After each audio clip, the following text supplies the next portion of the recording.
I think it goes without saying nowadays that one of the best things that you can do when you're trying to develop a new skill or just learn anything new is get yourself around the people that have already been doing it for a while and that already know what they're talking about. Recently, I have been focusing more on photography and more specifically sports photography and action photography as opposed to just the video and podcasting work I've done in the past. So I went out and I shot a couple of rec league baseball games. I shot a rec league hockey game, a deck hockey game, and I also had some other photos thrown in from a trip I had out to Utah, and then I reached out to Jared Polin seeing if he would do a critique of these photos. He agreed, and we had that call this morning, so I wanted to share this call with you because I watch videos like this on YouTube quite a bit of other people just getting critiques from those who came before them, those who know more of what they're talking about, and those who can just put another set of eyes on the work that they're creating, because then it lets you know what to look for and just kind of primes your brain in a way to be able to get better moving forward. So I know I walked away with quite a bit from this call actually, even though it may not feel like it quite yet. I know what I'm going to be looking for the next time that I go out to shoot baseball, to shoot hockey, or really to shoot any sport, and I'm hoping that you can take the same thing away. So here's the call. Let's see what we got here. And then I just threw in, some non-baseball stuff, obviously, because I didn't have 100 baseball photos, so I was like, what the hell, I'll throw in some other stuff. So we've got A7 IV. What glass do you have? This 24 to 70 Sigma is what I'm using a lot of the time, and a 70 to 200 Okay. Mark 1. All right. Those all work. Settings-wise, 1/200th. I mean, this is fine settings-wise, right? Your 1/200th subject isn't really moving. 2/8's great, isolating your subject. I see a lot of people that send pictures in, and it's going to be like, I'm shooting at f8 or f7.1, which makes this background not look that great.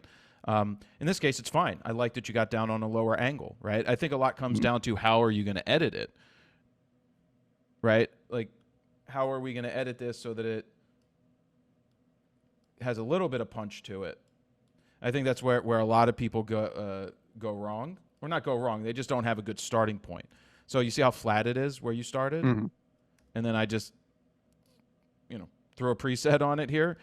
That's one thing. But another thing, if I wanted to edit it myself, just the first thing for me is contrast. Just that contrast. And then it looks a little orangey or warm. We can come down here and pull some of that out if we want. Play with the dehaze. Look at it. You see how it punches it up? Yeah. And it's just minor, right? That's really what.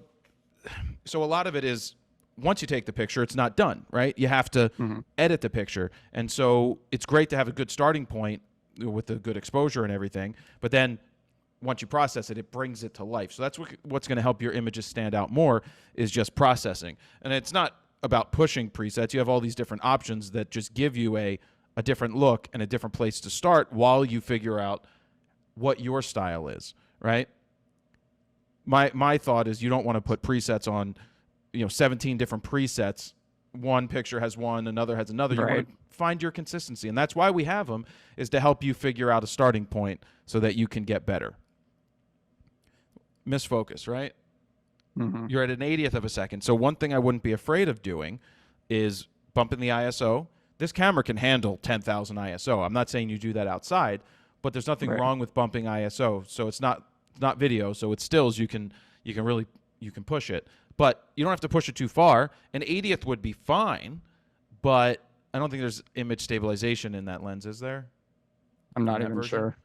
But this just misfocus, right? And an 80th is a little slow. So even if you were at 1/250th of a second at, say, 400 ISO, it would be much closer. But focus-wise, I'm not sure. It's on her foot.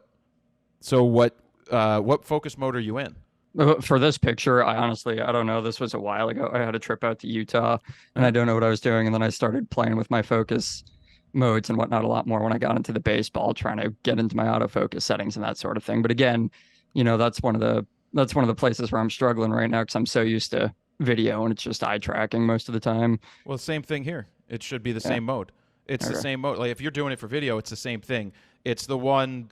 It's like the last mode with lock-on tracking. So the eye face detect should always be active, where it should never really bounce down to the foot. It should, Okay. in this case, if you have continuous AF with lock-on tracking, that's the bottom one. I'd have to pull it up, but Right. that should always track the sub. It should just go right to the eye. You need to like Sure. turn it off to have it Yeah. give you not the face. Yeah. But honestly, you know, I might have here too, because this was like in the middle of a video gig. We were just getting ready to go somewhere, Sure. and I was just like shooting candid shots, and I might have been in manual for a video I was doing. And I got you. Well, so one of the recommendations I'll give you from something like this is great, using out of focus people to draw you in. One of the things I would consider, one, you don't want to cut off the knee, right? You want to leave a little bit more room. I think you need to go a little bit wider. Okay.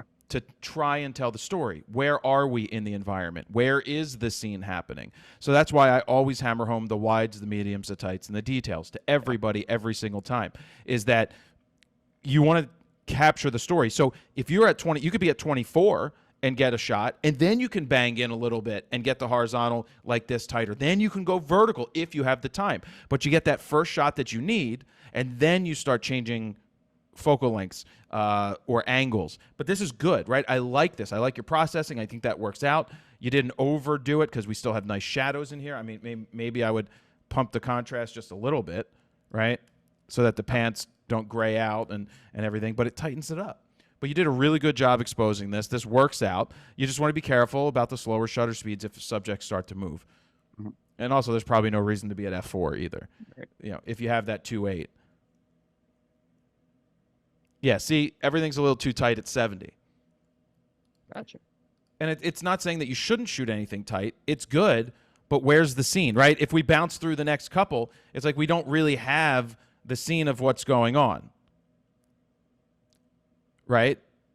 We don't see the battlefield. We don't see other objects. We don't see people. Everything's tight. And so that's where you lose out just a little bit. It's not a bad thing. I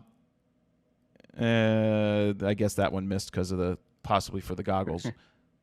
But these aren't bad, right? You have good exposures. Well, you're 1600 ISO at 200. Interesting. Yeah, we got to work on the focus because for whatever reason it's not nailing it. Mm-hmm. And it should be. It really should. I mean, these are good, but like I said, where are they running to? Who are they looking at? Who are they funding? And I know out there, I don't know if this is it? It's not paintball. It's airsoft. Yeah, it's airsoft. Right. So you have to worry about getting hit. Yeah, which isn't fun. So, just staying low. And I mean, this is good, but where's the enemy? Right. Like where are we? And these are really good. This is great composition right here. This is great. Just a really nice frame, nicely composed. That's spot on. So that's good. And this, I don't know what's happening.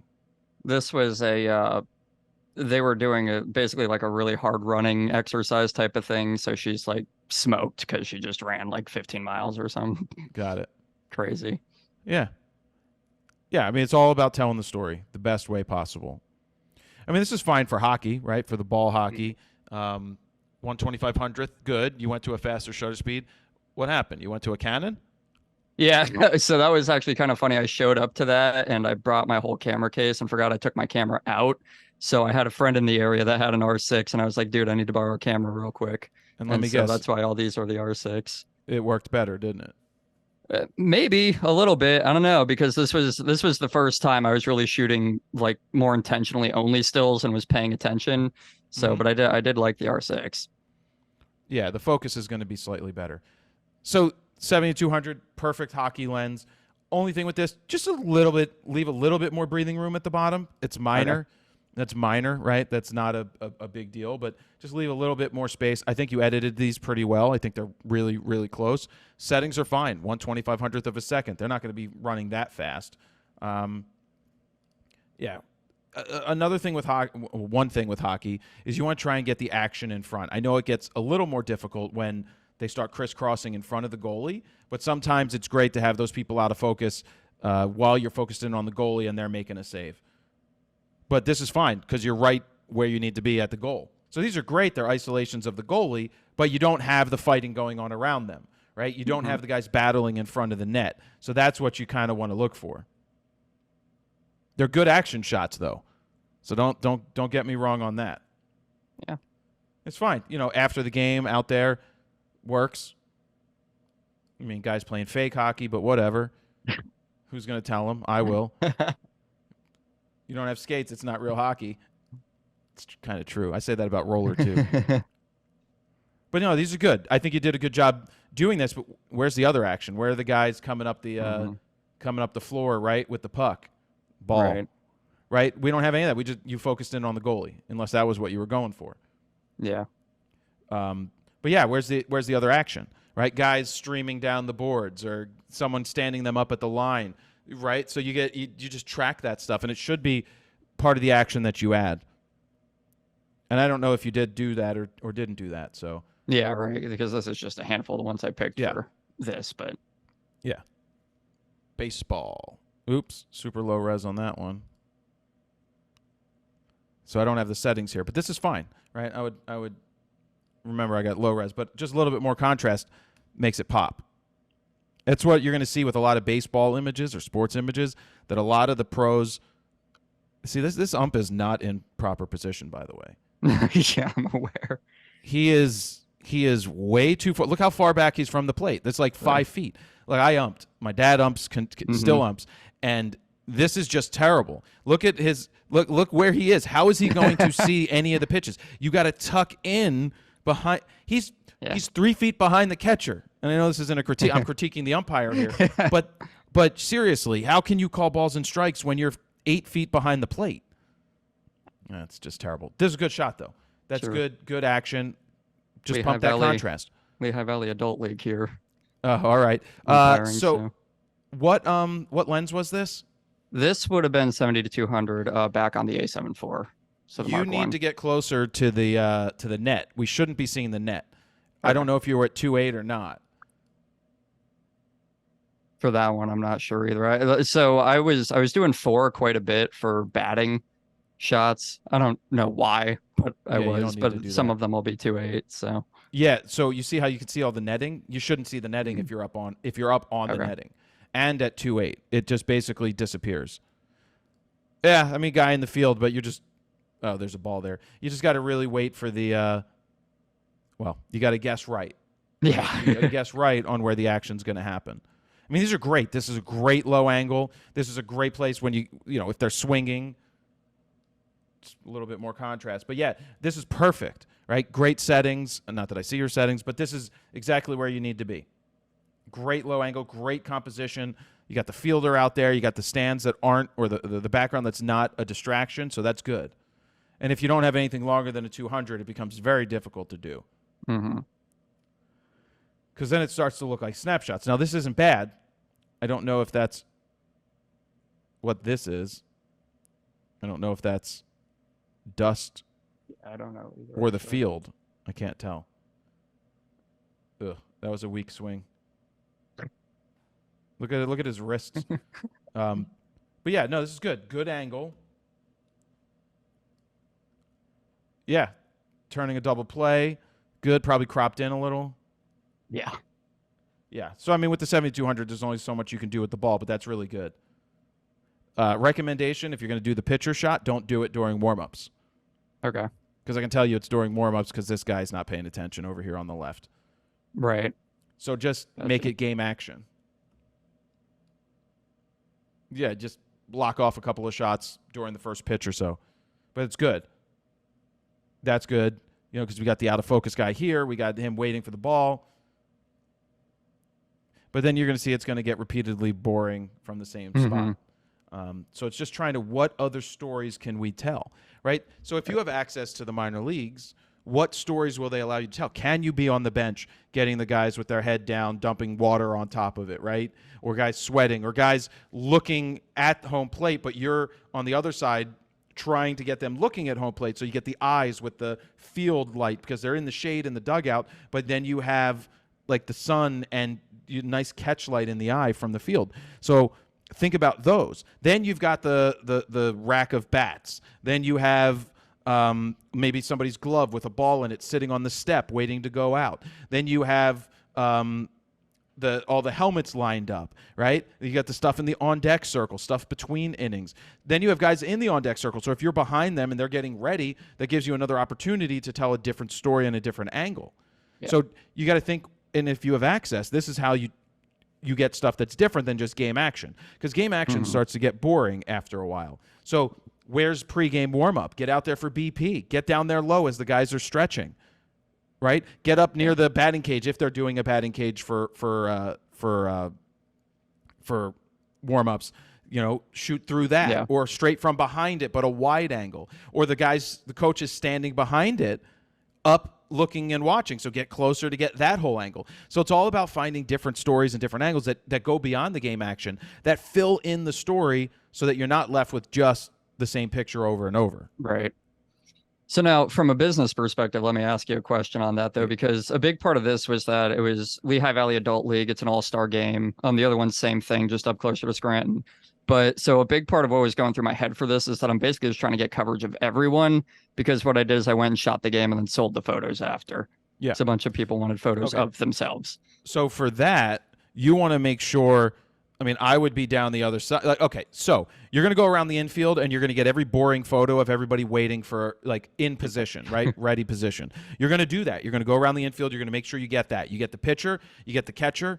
You get all the fielders. It's a little harder to get the outfielders, but get the outfielders running in, okay? Then when everybody goes through the lineup, you are literally going to take the basic vertical picture of them batting, but not from this position. You want to start in the dugout side. You know, you want to get all the righty. So there's probably more righties. Okay. So you could start off to the one side, and you just want to get.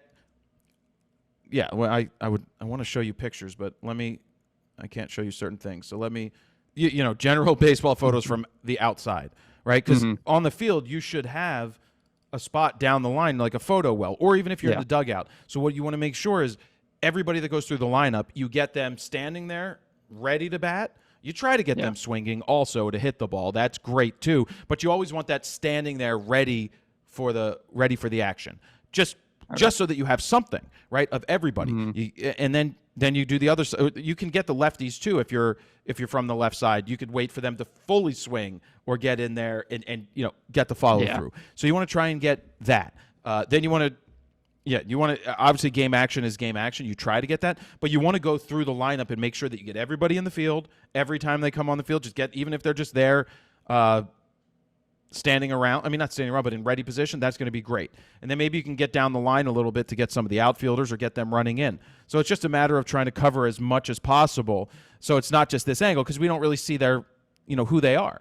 So that's why you just get the vertical of them getting ready to bat. Then you get a horizontal of them trying to swing and hit the ball. So that's what you're looking for. And the pitcher and the catcher are obviously easy. And this is fine too, right? Getting people on base. There, that's game action. That's fine.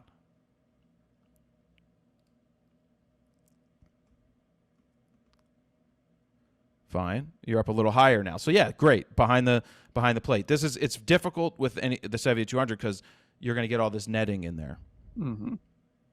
Fine. Curveball. You know, good. Where's he throwing it home? He's throwing it home? I think this was after a strikeout, so they're going around the horn. Around the horn. Okay. Yeah, good. This is a good angle. Just don't get whatever you're not up on the net. Yeah. You got to be up on the net as much as possible. Right. Great angle, right? At 70 is why, because I only had the 70 to 200 with me. So gotcha. Yeah, this is a perfect angle, right? It's just that netting is going to kill you, but it's there. It is what it is. So this is great. Waiting till the ball's halfway there is a good point. So this is great. Great angle. And you'll just see how this is a great angle too. It just gets boring after a while. It's very similar to where I sit at the Phillies. It's just it gets really boring. All right, outfield. Getting tagged in the nuts. Not putting the tag down, but he doesn't have the ball. Doesn't have the ball. He doesn't have the ball. So why is he over there? What, the throw was that bad? I guess. Wow. Good action. Great job. Awesome. Perfect. He's not going to want a picture of him getting tagged out going back to the bag, but still good. Now maybe we'll have fun with it. It's fine. Great. Being on the outfield, not easy. Great shot. Yeah, perfect. I mean, it's perfect. But you see how you don't have their face? That's why you got to be down the line. And then maybe obviously something a little longer if possible. But that's just the nature of it. These are good. This, not as much. It's just a guy standing there. Yeah. This is where the wider angle, your 24 to 70, comes into play. Because if you can go wider, you can show the state. You can show the people out of focus in the background. I'm not saying that there's fans there, but I'm saying like the field, that they're there, or when they're stretching down and their legs are like this and they're stretching and doing whatever they're doing, you get down there and you get in front or behind and you get those shots. It's fine. Yeah, it's fine. Ball on bat, good. That ump is scared again too. Just so high. I don't know why they would be sitting up so high. And that's just, this one is not, this is just a waste shot, meaning it's not, you can't see who it is. You can't see a number. Not that there is a number, but it's just not as good. So this is where you go down the line and you get the guy doing it. Sure. Again, all good. Like your settings, not that I don't see the settings here, but from the settings from your other stuff, the hockey stuff, everything was spot on. So you're in a really good spot for someone who hasn't shot stills. For just doing video, you're in a really good place. These are too tight. You know, we don't have anything going on. Okay. Right? Just too tight. Now, this is obviously you get the full motion in it. Oh, God, his arm is really far back. So you got that. That's nice. Usually I bang these out with some Skittles. I use Skittles as a starting point for a lot of my sports, but with JPEGs, it's not going to look as good. I'm just going to bring it down a little bit, take out some of the warmth. But you see the difference? Mm-hmm. And the grass may be a little too much, but I can bring that back. Again, it's editing a JPEG. I want to hit the green. But yeah, you just see the difference once you process it. That's one of the biggest things. Play at the plate, good slide. And I know it's not easy because you got to rotate from wherever the action is. Right. And you'll see the difference when you crop this much. You start to enlarge the imperfections of the image. Yeah. So you want to make sure you just want to be careful there. Great. Guys oversliding the bag. Great action. Just go a little. You probably had a little bit more wide to do with this one. Just so you're not cutting the feet off. Yeah. Oh, boy. That works. Yeah, get the catcher waiting, glove out. Mm-hmm. Try to get the ball coming through. So if you're tight on them, just wait for a pitch to come through and then click, click, click. And then so you get the ball there coming into the glove so they're not looking down. So it's game action. It's good because they're going to want all that. And this action stuff's great. That is during warm-ups, I'm assuming? Yeah. Yeah, but so this type of shot during warm-ups is fine. Yeah, there you go. That's what you're looking for. But without cutting the knees, right? Mm-hmm. There's no reason to cut it. Get the full body in there. And this is fine. Just the guy waiting there. Nice separation in the on-deck circle. Good. I'm not sure what he's pointing at. That he caught the ball. Yeah. Interesting. Oh. How's his hat staying on? These are good. I mean, this is good. You're doing a really good job here. All I would say is try to get more frontal photos, face. Okay. Of the batters. I mean, this is perfect for the pitcher. You just want to make sure. Oh, is it cropped? Yeah, it is cropped. I stick to a 2:3 aspect ratio. So if you're gonna crop, stick to the 2:3. That's uniform. You don't want to crop it in non-proper format. At least in my opinion, I think you're best to crop. If you're gonna crop, keep it 2:3 with the proper aspect ratio. But there's good stuff here. Like I said, for someone coming from video, asking you to do stills, you're doing really well. Usually, sometimes it's a little more difficult for video to go to stills versus stills to go to video because we understand, like when you come from a stills world, you understand the composition already. You understand that type of stuff. But I think you're doing a great job. Everything's a little too tight, as we said. Settings aren't far off at all. But yeah, just concentrate, especially with the hockey, like the story. Where are the other images of the people scoring and celebrating and all of that, and not just too tight. I made that mistake when I first started. Everything was too tight. and hold on, I want to hit this button. Everything was too tight, and so it didn't make any sense. My teacher was like, "What are you doing? Like a picture of somebody's headshot doesn't matter all the time." And I always bring up the thing about Paris, right? If you're in Paris at the Eiffel Tower and you do a portrait of someone in front of the Eiffel Tower, but it's a super tight headshot and you can't tell where you are, what was the point of even being there? And so Sure. that's why you try to use the environment around you to get to tell the story. It's like, right, when you do portraits, it's not a problem to get a tight headshot. But if you can't see that you're at the World Series or the All-Star game, then what is the point? It just becomes a tight picture of somebody somewhere. And so that's why you try to tell the best stories possible, sometimes shooting a little wider to show the scene. But I really think that you did a very nice job with the sports stuff. My only feedback is if you can get well, you forgot your camera for one of them, but that was for the hockey. But if you can get a longer lens for something, it may not be a 2.8, right? It may not. But even if you had, they say, a 100 to 400 Sigma, or just, Tamron makes some lenses, and Sony makes some lenses for your camera. So Sigma, different lenses that you can put on there. They may not give you the same background bokeh, but they're going to allow you to reach out and touch the images better. And so that's what you would be looking for.